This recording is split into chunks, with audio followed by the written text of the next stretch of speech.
Ahora nos vamos directamente a Israel para, bueno, saber y actualizarnos respecto de la realidad que se está viviendo en Israel en esta guerra tan larga que tiene capítulos diarios.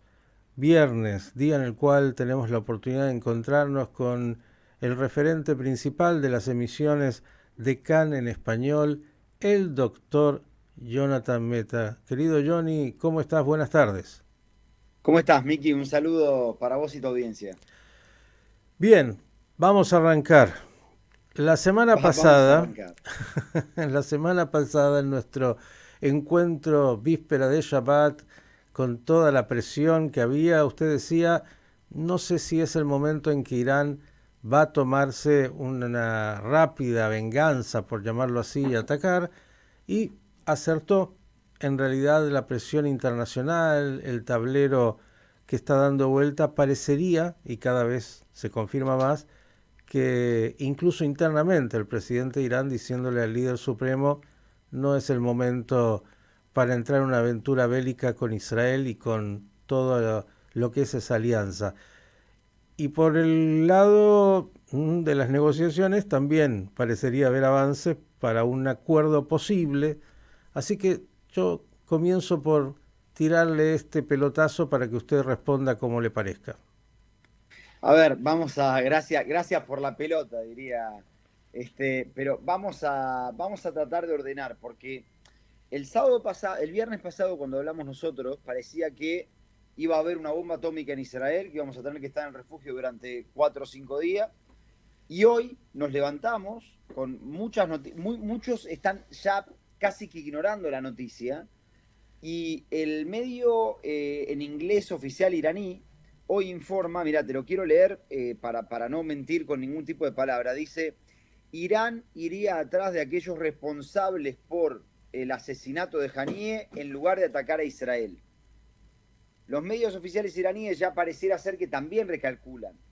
Y la pregunta es cómo llegamos desde allí hasta acá, ¿no? De la destrucción completa hasta lo del día de hoy. ¿Y por qué yo te decía el sábado no nos sorprendamos si no es ahora?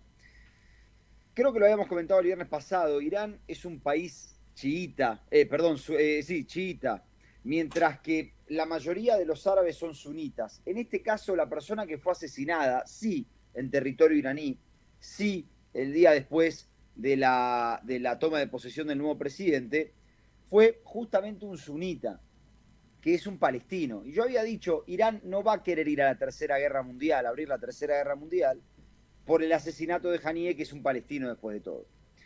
Ahora, pasaron muchas cosas en la semana y me parece que aquí es donde vemos que mucha gente capaz decía, ¿por qué Israel no ataca de manera preventiva? Y yo lo que vengo a decir acá es, Israel atacó de manera preventiva. Pasa que a veces nosotros pensamos que los ataques son fuegos artificiales, misiles, ruido, muertos, y hay otro tipo de ataques. El viernes estaba planificado que sea el ataque de Irán, el viernes por la noche. El viernes por la noche anuncia Irán que iba a hacer este ataque y de hecho en la televisión oficial iraní se anuncia que en pocas horas vamos a tener eventos en Medio Oriente que van a cambiar la historia. Minutos después de que esto sucede, Lloyd Austin anuncia el movimiento más grande de tropas en la historia de los Estados Unidos hacia Medio Oriente. Y Lloyd Austin no estuvo solo. Los que utilizamos estos medios medio graciosos para ver los radares de aviones, de repente nos encontramos en Medio Oriente con la Fuerza Aérea Italiana, la Fuerza Aérea de Reino Unido, con obviamente los Estados Unidos de Norteamérica. Nos encontramos con la Fuerza Aérea de Arabia Saudita, la Fuerza Aérea Jordana. Todos estaban en el cielo de repente.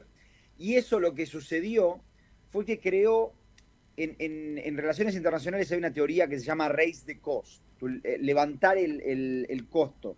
Básicamente lo que hizo fue decirle a Irán, si vos vas a una guerra con Israel, vas a terminar, el costo tuyo para la guerra va a ser bastante, porque Estados Unidos y Occidente se van a meter en la guerra. Entonces calculalo 2 veces. En ese momento que se daba ese mensaje de disuasión, que de hecho funcionó porque el viernes no hubo ataque, empezó el movimiento diplomático por dos aristas. La arista número uno fue desde Estados Unidos, Egipto y Qatar intentar llegar a un acuerdo. Y ahora voy a hablar en un ratito, vamos a hablar seguramente de esto que comentaron. Y empezaron a trabajar en un acuerdo que termine la guerra y le dé una solución integral a Medio Oriente. Al mismo tiempo, Estados Unidos lo que hizo fue comenzar lo que se llama en inglés un back channel, ¿no? una especie de conversación por atrás con Rusia. Y lo que hizo fue aprovechar a Turquía. Turquía es el país que medió entre Estados Unidos y Rusia para un acuerdo que deben haber comentado ustedes, que se dio la semana pasada, de prisioneros rusos y de Occidente.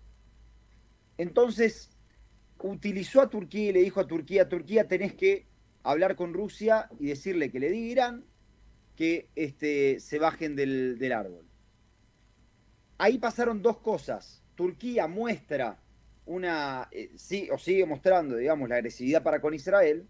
Entonces dicen, vamos a invadir Israel. Dijeron, vamos a invadir Israel. Pero por atrás seguían negociando.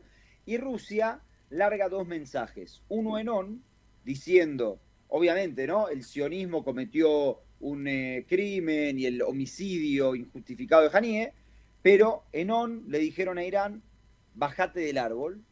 Y en off empiezan a publicar medios rusos que el presidente iraní se peleó con el líder supremo iraní. Ir a la guerra o no depende de las guardias revolucionarias, no depende del presidente. Pero la postura del presidente es muy importante en un país que, para que nos demos una idea, la semana pasada Irán tuvo una crisis de energía y le compró energía ¿a quién? A Rusia. Por lo tanto, depende mucho de Rusia. Ahora, hace más o menos 72 horas Rusia hizo otro paso, que fue el de armar a Irán. Nosotros empezamos a enterarnos de armas que estaban llegando a Irán, que habían sido probadas en Ucrania. En realidad se trata de armas iraníes que van desde Irán hacia Rusia, se prueban en Ucrania y vuelven a Irán. Entonces Estados Unidos hizo una segunda cosa. Si ustedes lo habrán notado, hace 72 horas sucedió algo en el mundo que no sé cuán desapercibido pasó, pero a veces no logramos conectarlo. Que es que Ucrania comenzó a tomar la ofensiva contra Rusia, particularmente producto de armamento, entrenamiento, y hay quienes dicen fuerzas estadounidenses.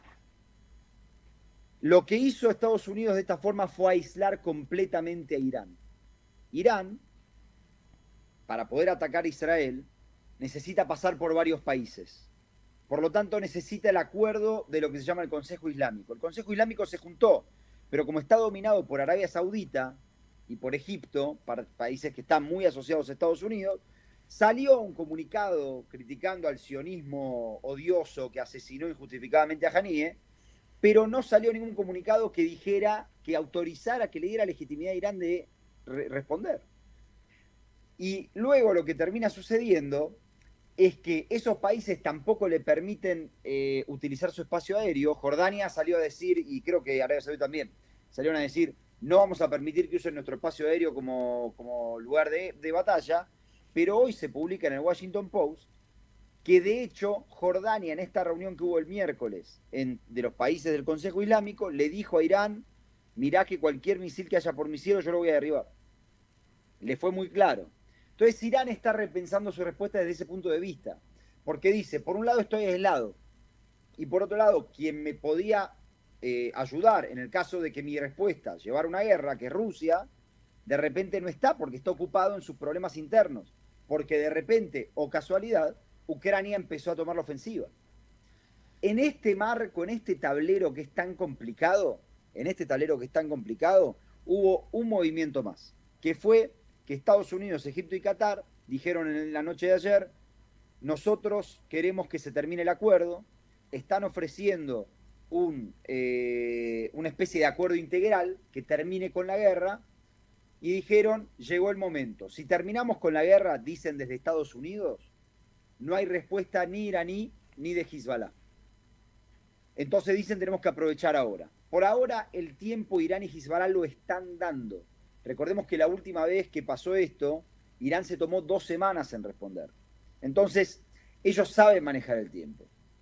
¿Qué sucedió? Israel ya respondió positivamente Dijo, Netanyahu mandó un mensaje a la noche diciendo, vamos a enviar a nuestro equipo a cerrar, dijo, a cerrar el acuerdo para poder aplicarlo. Y Hamas también respondió positivamente, pero lo que nos enteramos es que ya pidió un nombre en particular para la liberación, que es el de Marwan Barghouti. Entre paréntesis, nombre que ya se sabía que iban a pedir. Esta es la situación en la que está el Medio Oriente. Yo digo, la diplomacia, Israel la utilizó como el ataque preventivo. Aisló por completo a Irán, lo encerró, ocupó a su brazo más fuerte, que era Rusia, porque de repente Ucrania está armado. Los países que están en el medio, si bien no están en la coalición que Israel debería tener, sí actuaron de manera coordinada en el sentido de no permitirle a Irán una respuesta. Y el último paso, y con esto termino esta partecita, es que Gallant dijo, bueno, pero estamos todos mirando a Irán y nadie está mirando al Líbano. Entonces Gallant empezó a hacer algo que es la teoría del raise the cost, de levantar el precio, con Hezbollah. ¿Pero cómo lo hace? Gallant dice, Irán es un jugador racional. Hezbollah no, es una organización terrorista. Pero ¿quién sí? El Líbano. Y empezó hace 48 horas Gallant con mensajes de, miren que si vamos a la guerra en el Líbano, la guerra es en el Líbano, no es contra Hezbollah. Y Hezbollah sabe que no tiene el crédito suficiente como tuvo en 2006 para pelear esta guerra. Entonces, en esta ensalada, me parece que ese fue el ataque preventivo de Israel, un ataque diplomático, por ahora viene funcionando, y por eso yo decía, no pensemos que los iraníes son tan rápidos en responder, es un jugador racional Irán, y vemos que la diplomacia por ahora va dando sus frutos. Ha sido muy claro, Johnny.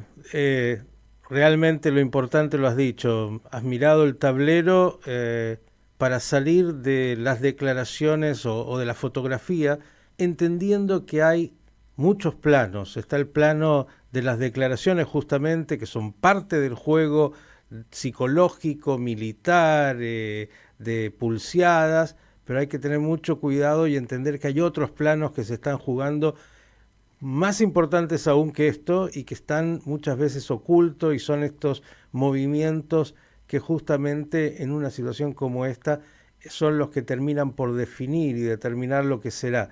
Digo, una descripción clarísima es la que has hecho, con la única variable que también conoces y que ya has planteado como siempre y todos, que claro, como en cualquier juego, de repente una pequeña chispita, una pequeña jugada fuera de lo que estaba ahí trabajándose puede cambiar en ese momento las situaciones y ir hacia adelante con otra dinámica.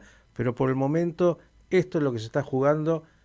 Creo que lo escribimos cuando hablábamos. Ambas partes están tratando de llegar en términos del ajedrez a tablas y, bueno, volver a ordenar lo que es la realidad de este Medio Oriente, siempre complejo como el mundo, a no pensar que el mundo terminará siendo solo de los que entendemos nosotros son los buenos y que todos los malos van a desaparecer. El mundo seguirá teniendo ambas cosas, seguirá teniendo a Irán con sus intereses y a Hezbollah con sus intereses y a Marruecos y a Turquía y al que quieran, poner Rusia, China, etcétera, etcétera. Todo se está jugando en simultáneo en distintos planos y creo que estamos en un momento en el cual veremos cómo avanza esta dinámica, pero puede ser que tengamos una luz de esperanza de que algo de esto se va a ordenar. Claro que sí, como también has dicho, me parece que en algún momento Irán, casi por un tema de honor interno, va a buscar algún referente israelí de primer nivel que van a tener que estar con muchos guardaespaldas para que no sea, digamos, la carta de alguna manera de juego que contraponga a otra, ¿no? Por decirlo así. Más allá de chiitas, sunitas, no tiene mucha importancia en este juego tan perverso que es la guerra finalmente, y bueno, todo lo que ahí se está dando. Bien, después de esto que dijiste mucho más claro lo que yo traté de sintetizar, ¿qué más, Johnny, hay para contar? Sí, después esto sigue primero desde un punto de vista de Israel. La pregunta es, ¿qué va a decir Israel?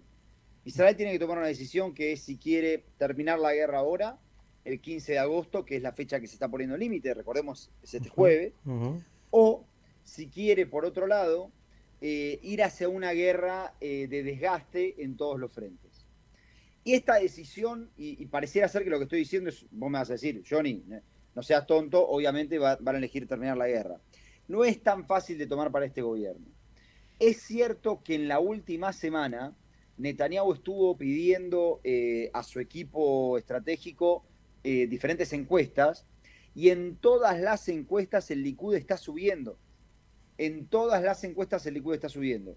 ¿Por qué? Porque la eliminación de Haniyeh lo deja en un buen lugar, porque capaz que sí es el momento político para terminar la guerra, pero bueno, siguen habiendo amenazas dentro de lo que es el gobierno en sí. En el día de ayer se conocieron dos cosas que me parece que marcan un poquito la situación cruel en la que estamos.